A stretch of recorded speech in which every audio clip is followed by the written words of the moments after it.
en un primer momento no éramos conscientes de todos los valores asociados al producto. Nosotros estábamos convencidos de que era un producto pues, con ingredientes de primerísima calidad y naturales, hecho de una manera artesana, que transmitía una emoción alrededor porque había una tradición familiar de consumo, todo esto sí, pero otros valores nos lo fueron comunicando y nosotros fuimos percibiendo a través de, sobre todo, del cliente, del consumidor internacional. Bienvenidos a Mi Primera Exportación, un podcast de Fundación La Maynier, donde los empresarios cuentan sus aventuras internacionales.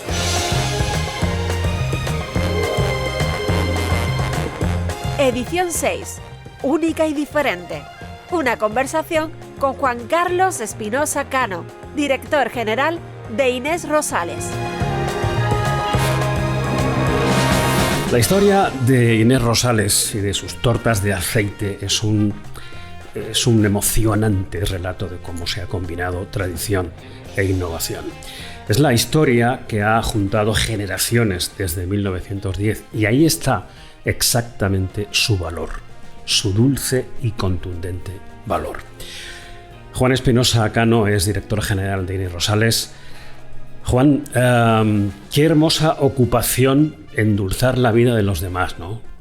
Pues sí, es un reto.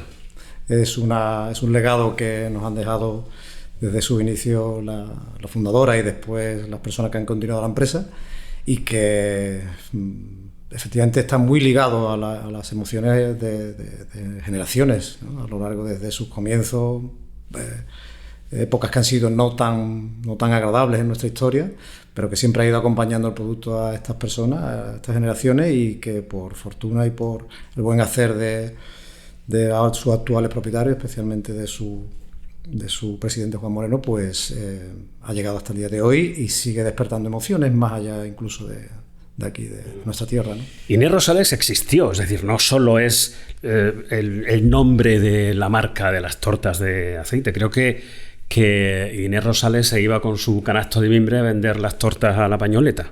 Inés Rosales Cabello, que fue una mujer pionera en el principio del siglo XX, que bueno, pues empezó a fabricar un producto de su receta familiar tradicional, en el horno de pan del pueblo. En aquellos momentos en el que el horno no fabricaba, pues ella lo aprovechó para hacer este producto y empezó a comercializar, a venderlo fuera incluso del punto allí donde lo hacía, ¿no?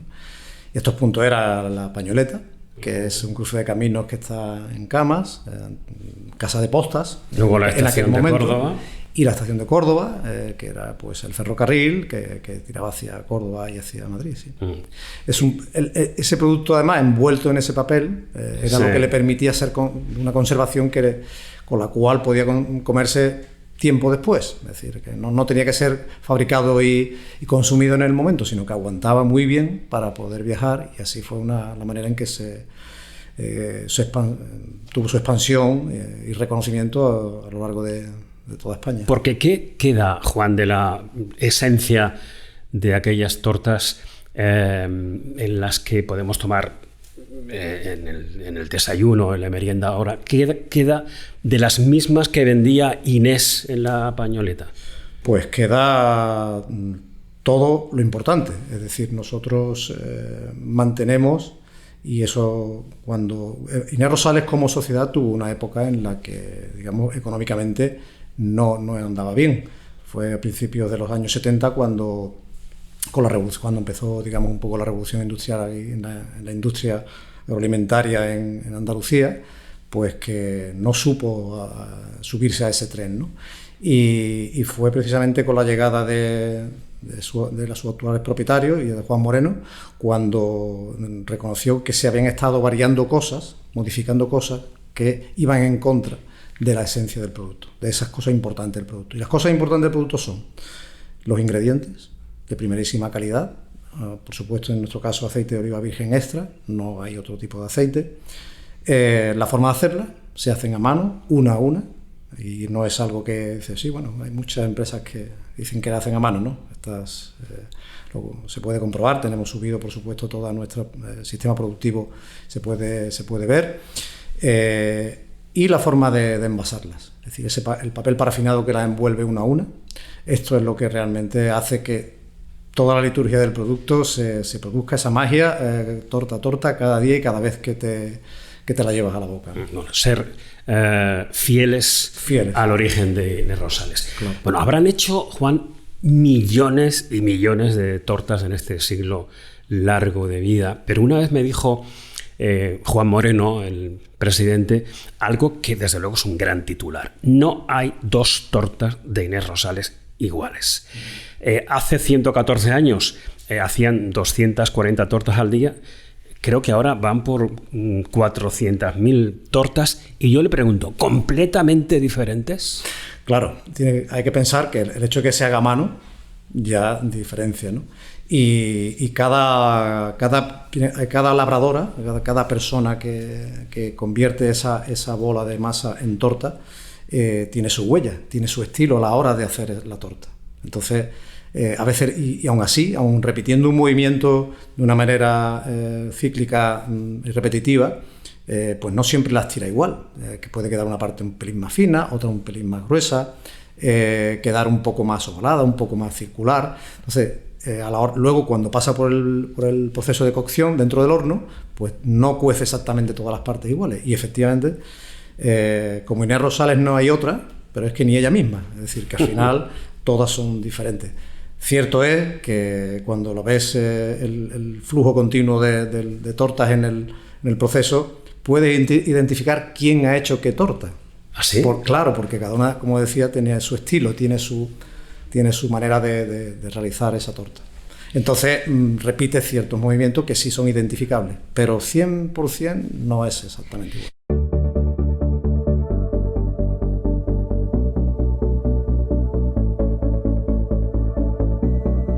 Bueno, ahí se pueden encontrar en los 5 continentes. Creo que Lorenzo Milá, siendo corresponsal de Televisión Española en Washington, se llevó la grata sorpresa de encontrar las tortas de Inés Rosales en un supermercado en la capital de Estados Unidos. ¿En qué momento, Juan, deciden en Inés Rosales salir de Castilleja para inundar el mundo con sus tortas? ¿Y cuáles fueron los principales problemas a los que tuvieron que enfrentarse? Bueno, lógicamente el hecho de que tengamos ahora una actividad exportadora responde a una inquietud empresarial de que el producto es lo suficientemente bueno, distinto, frente a otros manufacturados que la hacen, pues eso, casi únicos, ¿no?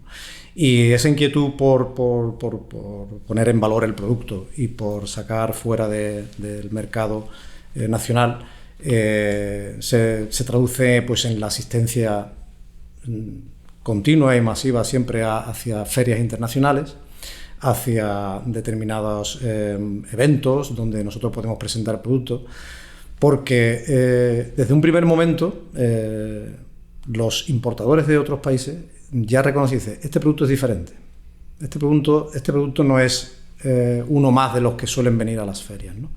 Y en ese momento pues nosotros vimos que tenía potencial y nos animamos a desarrollar esa actividad exportadora.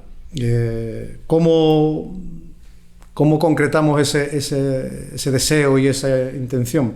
Al final, pues poniendo, foco, es decir, dedicando recursos propiamente a la exportación. En un primer momento la exportación era una venta más, era un cliente más, pero llegó un momento en el que nosotros dijimos, o si queremos apostar por la exportación, tenemos que dedicar recursos, y eso es poniendo a alguien al frente de toda esta actividad, de toda esta venta y de todos los elementos que ello conlleva, ¿no? Que en un principio pues era un problema más normativo, es decir, de adaptación a las normas de cada país, de cada país, claro, en cuanto te exigían tanto de seguridad alimentaria como de conservación o de otro tipo sobre todo de garantías, ¿no? Y encontrar también el importador adecuado en cada país o en cada región, porque eso es fundamental. Es decir, nosotros en Estados Unidos tenemos un desarrollo importante, pero hasta que dimos con el importador que se enamoró del producto y lo puso en valor, pues tuvimos que cambiar 3 veces de importador. O sea que una preparación, un enfoque de recursos hacia esa actividad y dar con el distribuidor importador adecuado es, digamos, para nosotros lo más importante y lo que nos ha abierto muchas puertas. Es que el flechazo no siempre es fácil. No. El flechazo no siempre es fácil, pero claro, ha dicho usted, señor Espinosa, algo que para mí es clave. Este producto es diferente. Es diferente. Este producto es diferente. Y ahí está el éxito. En este momento se pueden comprar las tortas de Inés Rosales en 38 países del mundo. Correcto. Estados Unidos, Corea, Canadá, Chile, Argentina, México. ¿Dónde cree usted que radica el éxito de las tortas que se hacen aquí en Sevilla? En lo que transmite. Es decir, es difícil de explicar una torta de aceite en qué consiste, cómo se come, en qué momentos, porque claro, es un hábito que nosotros tenemos aquí, pero que en el resto del mundo no lo hay, ¿no? Y entonces explicar eso es complicado. Sin embargo, nuestra batalla está en que la prueben. En el momento en el que una torta llega a la boca de un consumidor, sea de China o sea de Estados Unidos, ya hemos ganado el 80% de la batalla, que es por entrar en su cuota de estómago, ¿no? Eso es para nosotros lo más fundamental. Y eso lo conseguimos pues estando presentes, haciendo mucha actividad de degustación, de participar en todos aquellos eventos donde podemos presentar y dar a degustar el producto. Y es diferente, es muy diferente. Es complejo de explicar, pero muy agradecida luego una vez que efectivamente... Porque además es que transmite valores, es decir, y eso nos lo cuentan. Es decir, nosotros posiblemente en un primer momento no éramos conscientes de todos los valores asociados al producto. Nosotros estábamos convencidos de que era un producto pues con ingredientes de primerísima calidad y naturales, hecho de una manera artesana, que transmitía una emoción alrededor porque había una tradición familiar de consumo, todo esto sí, pero otros valores nos lo fueron comunicando y nosotros fuimos percibiendo a través sobre todo del cliente, del consumidor internacional. ¿Cuáles serían esos valores? El de que transmite, es decir, se ve que hay una historia detrás del producto. Esto no es algo que está hecho industrialmente de una manera que todas son iguales, sino que cada una parece que tiene vida propia. El hecho de que te obliga a comer de una manera más pausada, de una manera disfrutando del producto. Sí, porque hay algo de rito, ¿verdad? Claro, comerse una torta es un rito. Es ritual en el sentido de que tienes que tomarte una pausa, tienes que ponerla encima de tu mesa y abrir esa torta, el papel parafinado, abrirlo en sus 4 costados para que se descubra el producto que hay dentro, partirlo de una manera delicada y saborear cada trozo que te lleva a la boca. Eso parece que es un acto muy reflejo, pero en el fondo hay mucho consumidor que lo aprecia porque le obliga a eso, a disfrutar de una manera de comida pausada. Y además es un momento único, como única es esa torta. Efectivamente.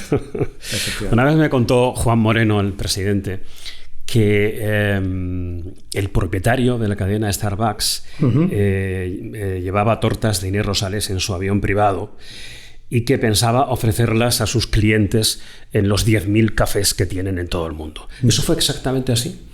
Sí, él estaba enamorado también del producto.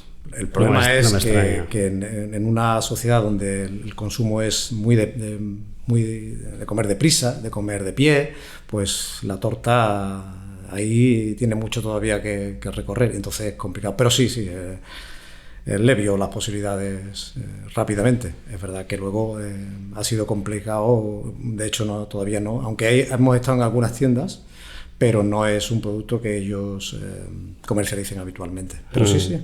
Tal cual. Pero, o sea, esta persona cuando estaba en su avión comía la torta porque en ese momento podía permitírselo.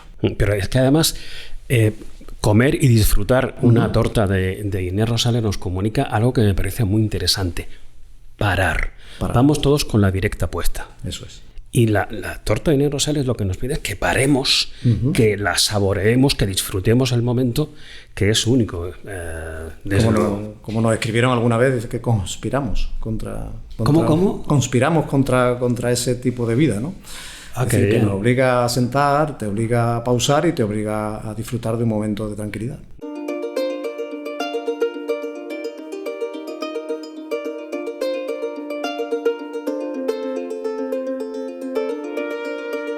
Bueno, hablemos de números. Inés Rosales facturó el pasado año 17,3 millones de euros, un 15% más que en el ejercicio anterior, según mis datos. Correcto. ¿Podría señalar qué porcentaje en el mercado nacional y qué en la exportación? Sí, nosotros estamos ahora mismo actualmente en un 20% exportación y 80% nacional. Y dentro de esa exportación, Estados Unidos tiene un papel principal, que viene a ser aproximadamente el 55-60% de la exportación. Creo que acaban de entrar en el mercado de Dinamarca. ¿Sabe ya si le gustan las tortas a la Sirenita de Copenhague? Repiten, luego les gusta. Sí. Qué bueno. Claro, estoy pensando ahora, Juan, en los empresarios que están escuchando nuestra conversación y que aún no han tomado la decisión de salir, de abrir las puertas de su casa para viajar al mundo. ¿Qué les diría usted? Pues que es algo, yo diría que gratificante, es decir, porque como en nuestro caso, seguramente en la mayoría de todos pudiera ocurrir, es que es decir, vas viendo y vas descubriendo todavía todas las bondades de tu producto, que posiblemente aquí, en un mercado nacional donde la competencia es básicamente económica, en el sentido de decir que, bueno, que tienes que vender más barato, tienes que luchar con un producto que, no siendo exactamente igual, pero que hay una presión de precio, en el mercado exterior siempre van a poner más en valor tu producto. Pero por otro lado, ya más allá de eso, también es que es necesario. Es decir, tenemos que tener esa visión global de que, bueno, hoy en día los medios lo permiten y puedes poner tu producto en prácticamente en cualquier parte del mundo sin que yo vaya en prejuicio de la calidad del mismo, ¿no? Les diría también que, pues eso, que es muy gratificante, porque cualquier esfuerzo se ve luego compensado con lo que te reporta. Tanto desde el punto de vista de la alegría del resultado como numéricamente también, ¿no? Es mucho más gratificante. ¿Y cómo se supera seguramente la inquietud, el vértigo, el miedo de empezar una aventura fuera de tu casa? Pues como todas las cosas, un paso y después el siguiente. Es decir, siempre hay que dar un primer paso, siempre hay que hacer hay que tener desde luego la idea bien definida, bien consensuada y bien tomada, para que se haga pequeñas pruebas, pequeños intentos, y eso al final lo lógico es que vaya creciendo per se, y vaya de alguna manera pues tomando forma.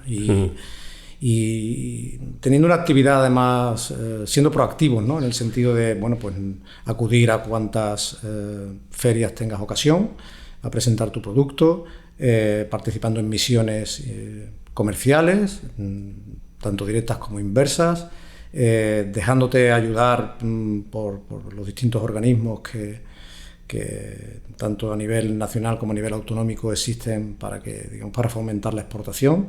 Nosotros hemos utilizado, yo creo que no hemos dejado ninguna de las herramientas que en un momento dado Extenda actual Andalucía Trade ha puesto en manos de las empresas para fomentar esa actividad exportadora, o de ICEX. Es decir, que al final también hay, digamos, apoyos en los que puedes basarte para iniciarte en esta aventura.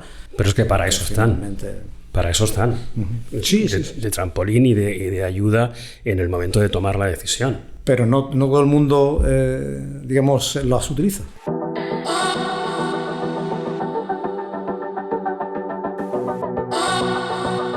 Lo cierto es que Inés Rosales es un nombre que forma parte de la historia de cada uno de nosotros.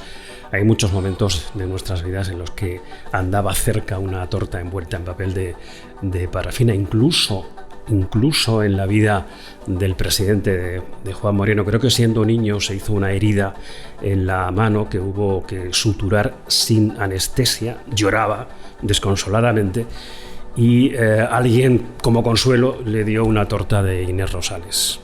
Fue premonitorio, ¿no? Es decir, ese momento en el que alguien te endulza un momento no tan agradable, lo recuerdas de por vida. Y y fue el caso, en este caso, de nuestro presidente Juan Moreno, ¿no?